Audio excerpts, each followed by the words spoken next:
خوبصورت بات کی کہ خواب غفلت میں کھوئے ہوئے مومنوں، خواب غفلت میں کھوئے ہوئے مومنوں، عیش و عشرت بڑھانے سے کیا فائدہ؟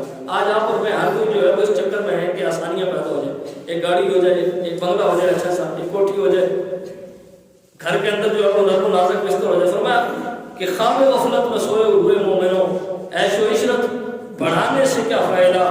آنکھ کھولو، اٹھو، یاد رب کو کرو، عمر یوں ہی گوانے سے کیا فائدہ؟ آنکھ کھولو، اٹھو، یاد رب کو کرو، عمر یوں ہی گوانے سے کیا فائدہ؟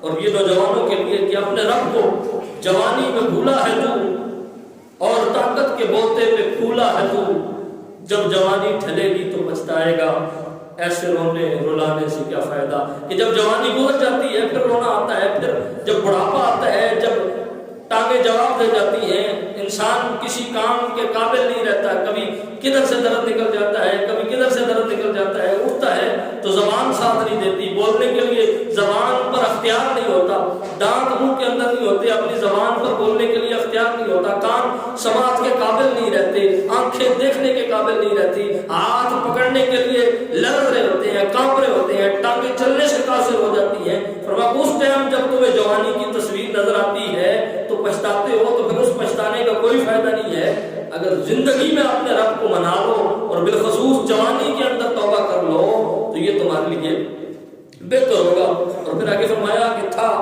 حکومت کا فرعون کو بھی نشہ، کہ یہ جو اقتدار ہے، یہ جو واہ واہ ہے، بلے بلے ہے، یہ انسان کو اپنے رب سے دور کر دیتی ہے۔ تھا حکومت کا فرعون کو بھی نشہ، ظلم پر ظلم خلقت پہ کرتا رہا، جب سمندر میں ڈوبا تو کہنے لگا اس حکومت کے پانے سے کیا فائدہ؟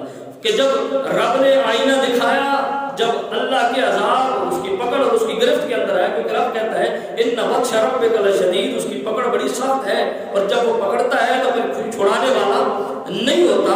تو فرمایا کہ اس وقت کہنے لگا کہ اس حکومت کا تو مجھے کوئی فائدہ نہیں ہوا۔ اور آگے فرمایا کہ کتنا معروف قصہ ہے شداد کا۔ یہ شداد وہ ہے کہ جس حضرت اسرائیل علیہ السلام بات لمبی ہو جائے گی، حضرت اسرائیل علیہ السلام سے رب نے سوال کیا کہ اسرائیل تو بڑے لوگوں کی روح قبض کر چکا ہے، کرے گا، کسی پر کسی کی روح قبض کرنے پر تجھے ترس بھی آیا ہے کہ اس کی نہیں کرنی چاہیے تھی، ابھی وقت ٹھیک نہیں تھا؟ کہنے لگے یا اللہ دو ایسی شخصیات ہیں جن کی روح قبض کرنے کے وقت مجھے بڑا ترس آیا۔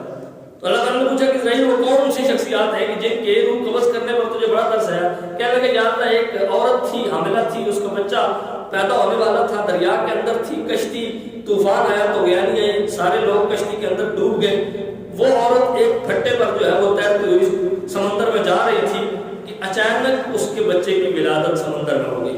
اس تختی جو کشتی کا پھٹا تھا، اس پھٹے پر اس کے بچے کی ولادت ہو گئی۔ لیکن مولا میں بڑا حیران ہوا کہ جو اس کے بچے کی ولادت ہوئی تیری طرف سے حکم مل گیا کہ اس عورت کی روح قبض کر لے۔ اب مجھے بڑا ترس آیا کہ یہ عورت میں مار دیتا ہوں، اس کی روح میں قبض کر لیتا ہوں، پھٹے پر پہلے ہی یہ اکیلی تھی، اس کے بچے کی ولادت ہوئی، اب بچہ اکیلا رہ جائے گا۔ مولا اس وقت مجھے بڑا ترس آیا کہ وہ ماں بھی مر گئی، وہ کشتی والے بھی ڈوب گئے، اور وہ بچہ اکیلا کشتی اس پھٹے پہ تیرتا ہوا پتہ نہیں کہاں گیا ہوگا۔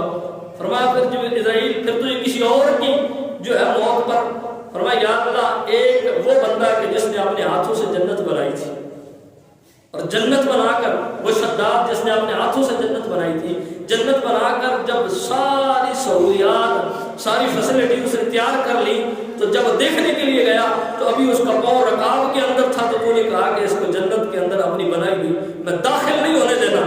ہمارے لوگ کہتے نہیں فلاں بیچارہ ہاتھ کے اندر نوالا تھا، کھانے کا روح قبض ہو گئی، وہ نوالا منہ کے اندر نہیں جا سکا۔ موت کا کوئی اٹل وقت، موت کا وقت مقرر ہے، اس کا کوئی وہ بتا کر نہیں آتی۔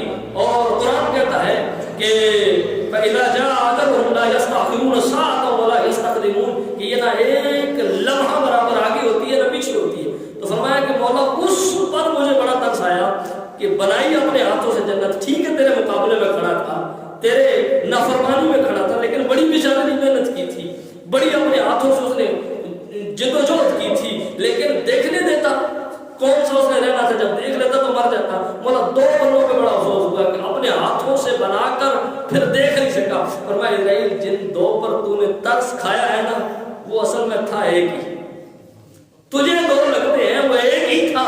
جس پر تو ترس کھاتا رہا. فرمایا مولا وہ کیسے؟ فرمایا وہ جو ماں کے پیٹ سے پیدا ہوا تھا نا، وہ جو پھٹے پہ بے یار و مددگار رہ گیا تھا، وہ وہی بچہ شداد تھا، وہ بے آسرا رہ گیا تھا. لیکن جانتا ہے کہ اس بچے کو پھر اس پھٹے پر میں نے بچایا کیسے؟ کیونکہ میں انّا کا علی کل شیء قدیر ہوں نا. وہ پھٹا تیرتا ہوا دھوبی اور توبن دریا کے کنارے پر کپڑے دھو رہے تھے.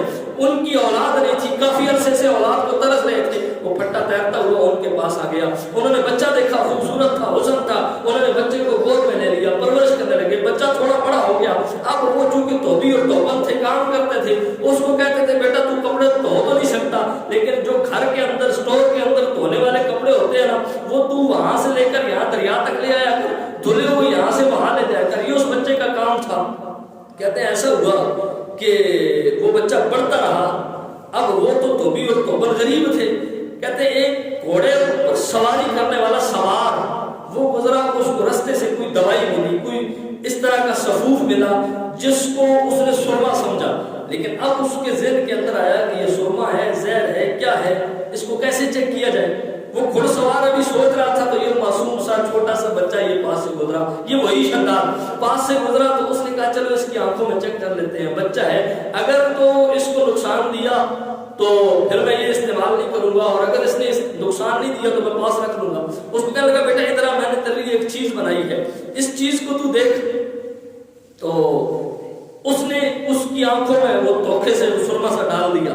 کہتے ہیں جب ڈالا تو وہ کڑوا اتنا سا، یہ آپ اور میں بھی جب سرما ڈالتے ہیں جو سخت کڑوا ہوتا ہے تو بندہ ایک بار چکرا جاتا ہے. تو وہ کہنے لگے کہ وہ اتنا سخت تھا کہ اس کو چکر آ گئے، گر گیا، وہ شور ڈالنے لگا. وہ گھوڑے پر جو سوار تھا اس نے سمجھا کہ شاید کوئی زہر ہے اور اس بچے پر زہر اثر کر رہی ہے. اس سے پہلے کہ مجھے کوئی دیکھ لے کہ میں نے اس بچے کو زہر دیا، وہ بھاگ جاتا ہے. جب وہ بھاگ جاتا ہے تو وہ سرما اس شداد کی آنکھوں کے اندر اثر دکھاتا ہے اور اس کی نظر اتنی تیز ہو جاتی ہے کہ یہ صرف زمین پر نہیں دیکھتا، زمین کے اندر چھپے ہوئے جو سونا اور چاندی ہوتے ہیں ان کو بھی دیکھ لیتا ہے. فرمایا اسرائیل وہ تھا جس کو پھٹے پر تو نے چھوڑ دیا تھا، ماں کی روح قبض کر لی تھی، پھٹے سے دھوبی اور توبن تک لے کے آیا، پھر دھوبی اور توبن سے اس گھڑ سوار تک لے کے آیا، پھر آنکھوں کی بینائی اتنی تیز کر دی کہ زمین کے اندر چھپا ہوا سونا اور خزانہ بھی دیکھ لیتا تھا. یہ جب تھوڑا سیانا ہوا، آنکھوں کی بینائی جو اس کی تیز تھی، دھوبی اور توبن کو اس نے چھوڑ دیا، کام کر کے تھکا ہوا تھا. اس نے اپنا راستہ لیا، جہاں پہ اس کو خزانہ ملتا تھا اکٹھا کرتا، حتیٰ کہ خزانے اکٹھے کرتے کرتے کرتے اتنا جاگیردار بن گیا کہ اس کے مقابلے میں کوئی کائنات کے اندر امیر کوئی نہیں تھا.